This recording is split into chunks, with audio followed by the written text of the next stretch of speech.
Hello everyone, আমি প্রীতি। তোমরা thumbnail দেখে হয়তো বুঝেই গেছো যে আজকে আমি কী বিষয়ে কথা বলবো।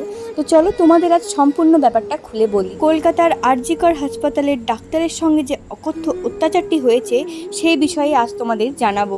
আমিও একজন মেয়ে, আরেকটা মেয়ের সাথে যে ঘটনাটি ঘটেছে সেটা বলতে আমার আসলেই খুব খারাপ লাগছে, কিন্তু দোষীর ফাঁসি হোক এটাই আমরা চাই। ঘটনাটি 8ই আগস্টের কথা।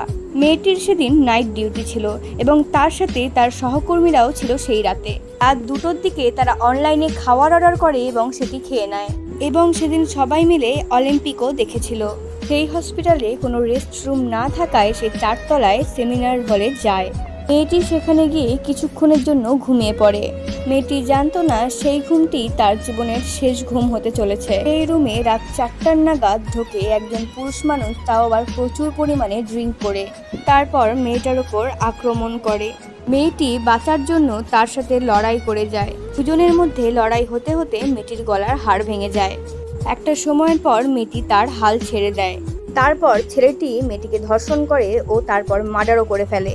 সেই হসপিটালের সিসিটিভি খুব কম ছিল এবং যেগুলো ছিল সেগুলোও ভেঙে দেওয়া হয়েছিল। সেই দিন সকালে তার মা বাবার কাছে ফোন যায় এবং বলা হয় যে তার মেয়ে আত্মহত্যা করেছে। কিন্তু মেয়েটির সাথে সেদিন রাতে যে সহকর্মীরা ছিল তারা পুরো ব্যাপারটা জেনে যায়। মেয়েটির লাশ দেখে কেউ বলবে না যে সে সুসাইড করেছে। তার 2 চোখ থেকে রক্ত ঝরছিল এবং তার প্রাইভেট পার্টেও আঘাতের চিহ্ন লক্ষ্য করা যায়। কিন্তু দোষীটা আসলে কে?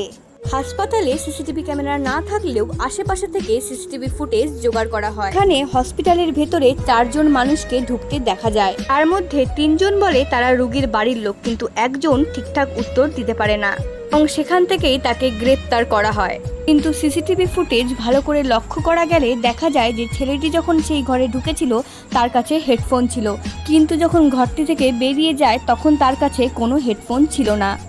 সেই হেডফোনটি পড়ে থাকতে দেখা যায় মেয়েটির লাশের পাশে। কর্তৃপক্ষ জানায় যে অত রাতে মেয়েটি সেমিনার হলে যাবেই বা কেন। এরকম একটা অদ্ভুত কথা শুনেই আসলে সবাই ক্ষেপে যায়। প্রথমে তো ব্যাপারটি সুসাইড বলে চালিয়ে দেওয়ার চেষ্টা করে, এখন আবার এরকম কথা। আসামির নাম সঞ্জয় রায়। সঞ্জয় রায় কলকাতার সিভিক ভলেন্টিয়ার।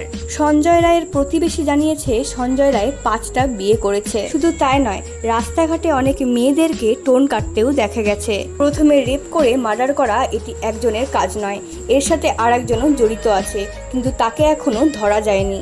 আমাদের পশ্চিমবঙ্গের মুখ্যমন্ত্রী জানিয়েছে যে আসামির ফাঁসি হবে।